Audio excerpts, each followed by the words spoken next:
Hello everybody, and welcome back to Let's Play Ben Jordan Case 8. Last time, we begun our journey through the past in Romania in the 1920s. And we have Arthur Jordan here, as well as Percy Jones. And we found out something about a headless vampire, and somehow that has some important connection to us in the present. By the way, the headless vampire seems freaking terrifying. And I'm going to confess something right now. I actually had 10 minutes on this recording because I started it before, and then I had no idea what to do next. I got lost for almost 10 minutes. And I was just trying to ramble to keep you guys entertained, but I figured, you know what, I can't even use this. So finally, I'd done this myself before without looking up a walkthrough, but I decided to do it now. And I don't know what's up, but you can go this way. I know I tried that before, and it didn't work. It's always the stupid things. But oh well. Anyway. Perhaps. But yeah, it was a bit frustrating, but now we're starting in earnest.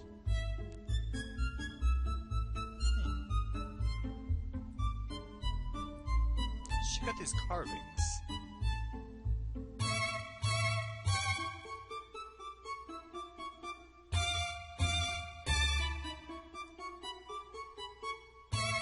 Number 2 Senno with the dog face. I don't know either.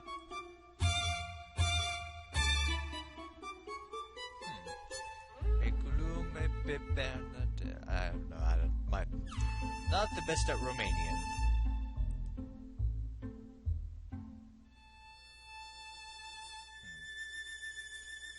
Interesting.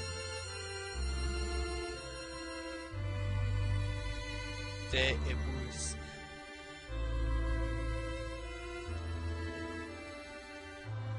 DF. Basil. Otaku.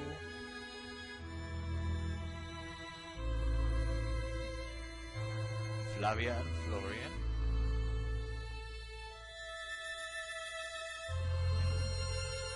Well, that's all we can really do there. I guess we can look at some names. The one from 1850, that seems like the oldest one. Perhaps that's promising because we need to find out more about this woman who has become the headless vampire. And there's a graveyard over here. Let's take a look at some graves.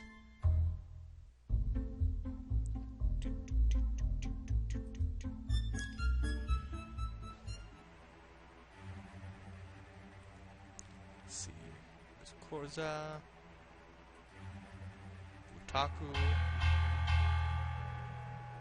don't know what that one is, Goguasa, and this cross that has nothing on it. Shoot. Maybe the records keeper will... Oh. Sorry, will help us with some names. I clicked off the screen there. It's funny how whenever I'm doing these Let's Plays, I'll get these random hiccups. And they always have to happen like in the middle of my sentences. Especially when I'm doing the conclusion. For some reason, almost every single time, I'm doing the conclusion saying goodbye, all of a sudden I feel a hiccup coming and I have to hold it back. It's the weirdest thing. Anyway, sup, records keeper? Excuse me, fella. Yes? I'd like to look up someone in your town records, if that's alright. Yes, of course. What is name of person you are looking for? Let's see. I'm curious to see if you have any records from around 1903 for someone with the initials DF. Let me see. No, I do not have anything from that date.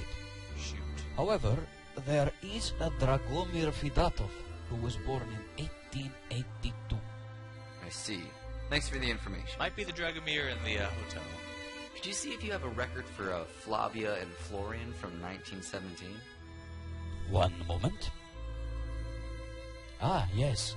Florian Goguasa married Flavia Ionescu on June 12, 1917.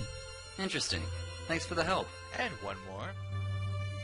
I'm wondering if you can find a record for someone with the initials RK or ST from 1850. I will see. One moment.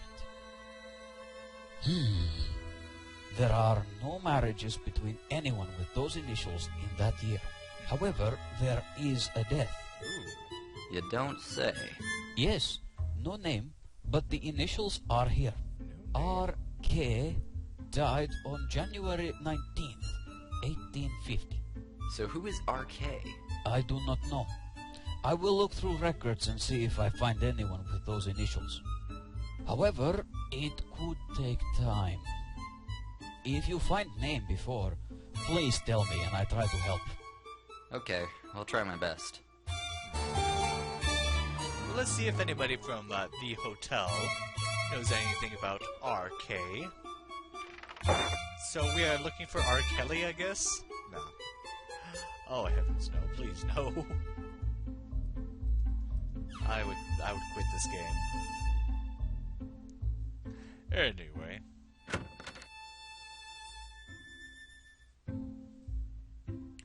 So let's ask around about RK. Say there, could we have... I appreciate your... You know nothing about RK. Pardon. Of course. Thanks for the... You know nothing about RK. Mind if... no. Thanks for your time. Nothing. Great. Oh, of course, I'm an idiot. Now we look at the tombstones. Ah, okay, now. Jeez. It's one of those things where you know exactly what you're supposed to do. It's just the order that catches you off guard. So now back to the graveyard. Yeah, this is one of those sections in the game where it's just lots of walking around. So let's try arcade. There's Korza. Radu Korza. Radu Korza. RK. What was that, Arthur? I think we may have found the mysterious RK. Only problem is, the date of death on this gravestone doesn't match the one the record keeper told us. Perhaps we should go back and inquire about it. Let's make an inquiry, shall we?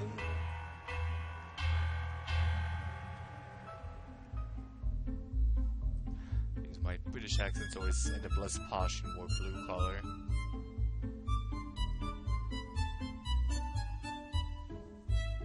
So now back to the records keeper.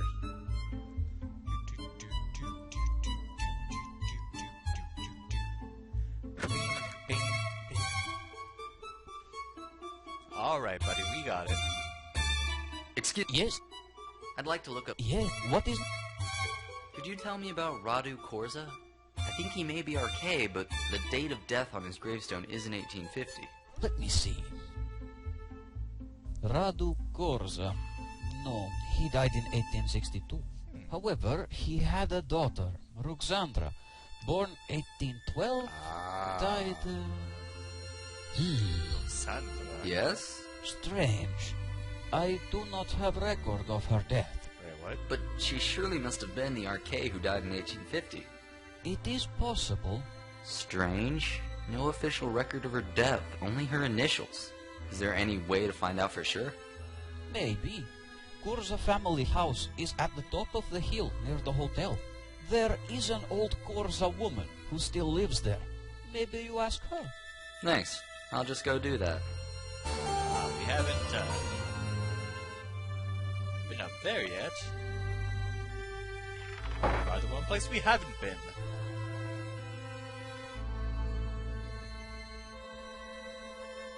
Up this way.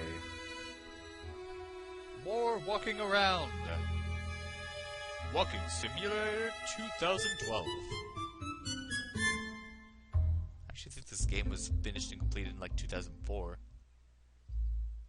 Actually, no, it would be a lot later than that because it takes place in 2004, while this place takes... You know what I mean. So, this is the place.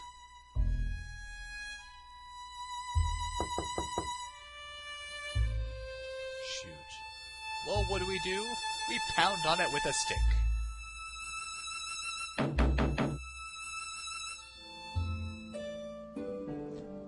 There's the lovely Hello Corza there, woman. Miss Corza. Yes? Isn't she beautiful? My name is Arthur Jordan. This is my associate, Percival Q. Jones. Pleased to meet you, Mom. We were wondering if we might be able to come in and ask you a few questions about your family. My family? How do you know my family? We've been doing a little research into the Headless Vampire and... Oh, wait! You get away from here! I'm sorry if I upset you, but... Go away! Leave me alone! But I need Well, that didn't go as planned. She does seem a bit stubborn. Perhaps it will take more than just words to convince her. Are you suggesting we club her over the head? Not quite such a violent solution, no. But I do think some action should be taken. I remember this part of the game when I was playing it the first time, took me forever to figure out, and of course, as always, it's the simple things. So let's try this.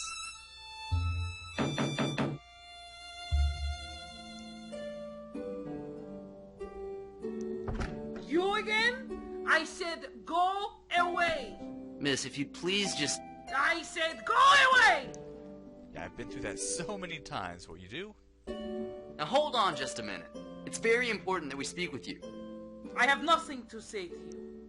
Somehow I doubt that very much. Look, my friend and I aren't just going to give up. So, until you agree to talk with us, we're just going to keep bothering you. Fine. Enough of this foolishness. You may come inside, but please, I am an old woman. I do not have time or energy for these things. Thanks. We just want to ask you a few questions, that's all. Your English is surprisingly good, Miss Old Woman. Let's touch her.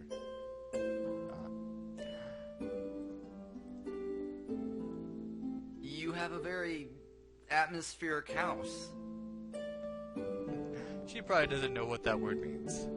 I'd like to ask you a few questions. Yes? Yes. Do you live here all by yourself? Yes. And I am not interested in dealing with the town. So, I stay here by myself.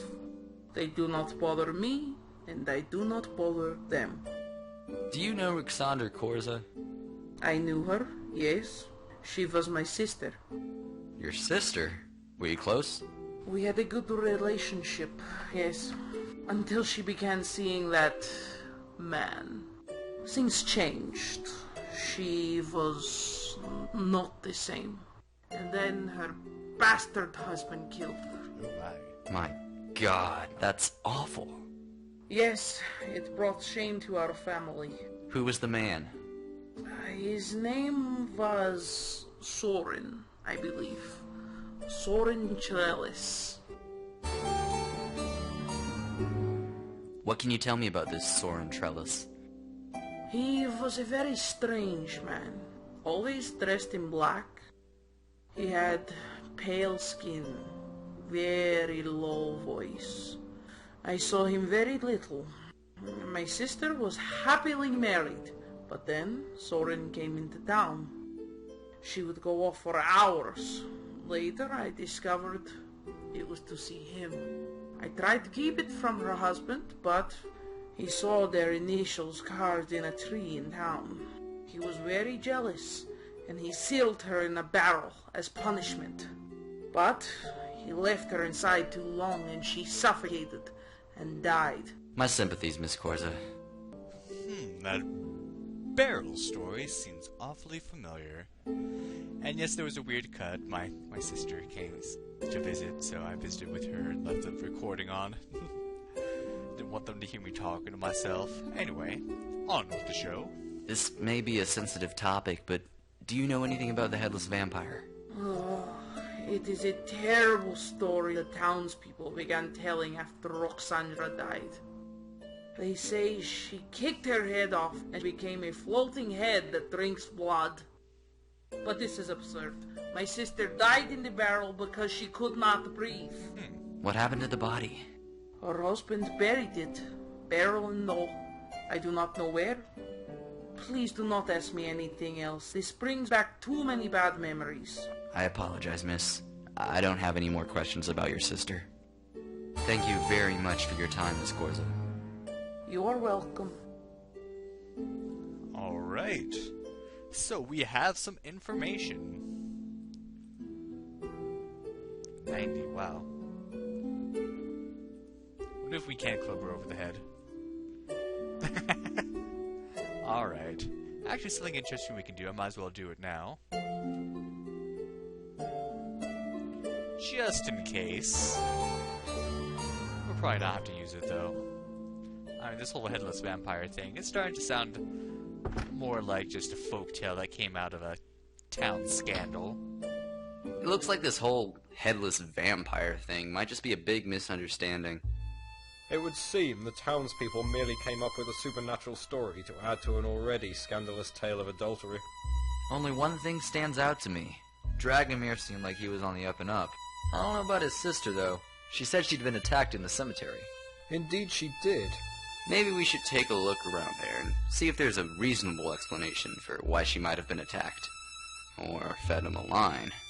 That sounds like a reasonable course of action. Let's do it. One thing I love about this part of the game, too, is that they made these two the most stereotypically 1920s people ever. Him, 1920 American, and, of course, Percy, 1920 Britain. I said 1920. I just said 1920. 1920s. But it makes it entertaining. So, back to the cemetery, I guess. Actually, can we look up that name that she gave us of the guy? Excuse... Yes, I'd like to look... yeah, what is... Actually... You... I guess we can't. Thanks for... It was like Ralu or something like that. Ralu. That sounds familiar. Is there another game that has the name Ralu? Or is it a cartoon? Ralu. Oh well.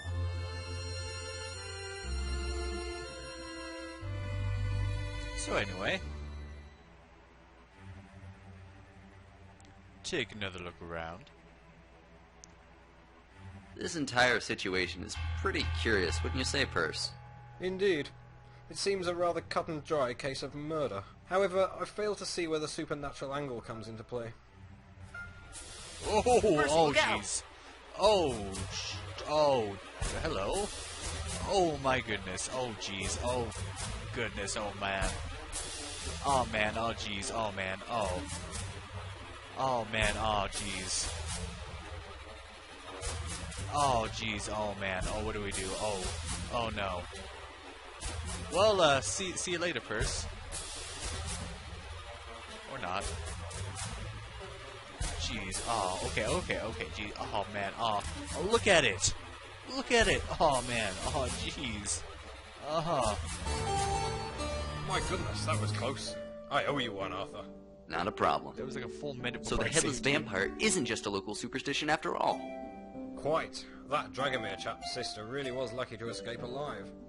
So now that we know the thing is real, we just have to figure out how to stop it. Indeed. Any ideas?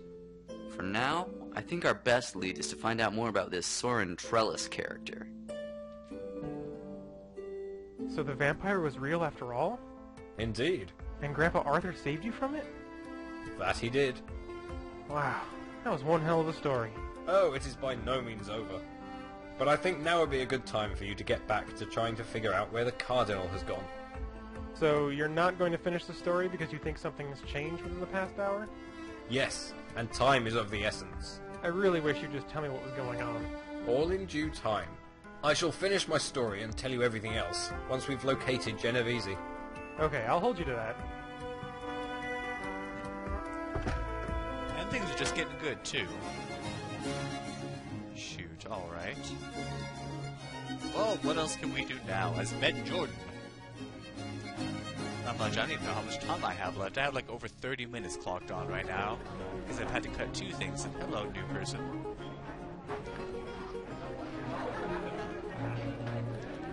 Sup, bruh? You know, you don't see too many people wearing pink hoodies. Great choice. Okay, first off, It's not pink. It's salmon. Second, it's not as brave a choice as that pleather thing you've got going on there. Touche. Okay, then. Hey, could I bother you with some questions for a second? Sure, why not? I mean, that's why people go to bars, right? To be accosted by random strangers? I know it's why I do. Oh, love the sarcasm. So, tell me about yourself. Whoa. Hold it right there, buddy. This ain't that kind of bar. I mean, I realize the sweater might be sending some mixed signals, but... It was just a question. Right, yeah, of course, sure. There's totally nothing wrong with that, by the way. You live your life the way you want to. Wait, what? Don't worry about it. Anyway, I'm here in London with my buddy John. We're filming a show for the internet. Buddy. It's like those travel shows where the guy eats raw fish heads, you know? Sure, I think I do. Yeah, except in our show, John goes out and looks for weird locations, and I come drink at pubs. It's the best job ever. Huh, I don't remember that. Might make a good title. What exactly do you mean by weird locations? You know, places off the beaten path, kind of places people wouldn't normally go. You know, like your house. Oh, burn! 1 point to Carboni! Yeah, that's very funny. Jeez. Yeah, I know. Kind of why I said it. Seriously though, what kind of places have you found here? Oh, tons. We just came from this psychic shop run by this real crazy old lady. Man, she was a trip. Huh, interesting. Tell me more about this psychic shop. I forget the name of the lady who owned it, but she had this big guy guarding the door. She had this pink turban and a black robe, and the place was all made up like in the movies. Pink turban, black robe, and a flair for the dramatic? That's gotta be Madame Tilly Rosenquist. Yeah, that's her. Hey. Wait, did you just say flair for the dramatic? Yeah? Man, you're like a walking cliche, aren't you? Who talks like that? Look, can you just tell me where this shop is? Not so fast there, Red. Quid pro quo. What? It's Latin. It means... I know what it means. What do you want? Well, why should I give away my information on weird places for free? Find me another one I can visit, and I'll tell you the location of this one. I don't have time for this. Yeah, and have you got time to wander around London looking for her shop? Fine, I'll see what I can find you. Good man. Saving John some work. So, yeah, these NPCs, they just kind of inherently know that you're an adventure game character. So they're like, okay, I can send you on a quest, because I have to. And you have to take it. What do you think of London? Well, it's not Brooklyn, I'll tell you that.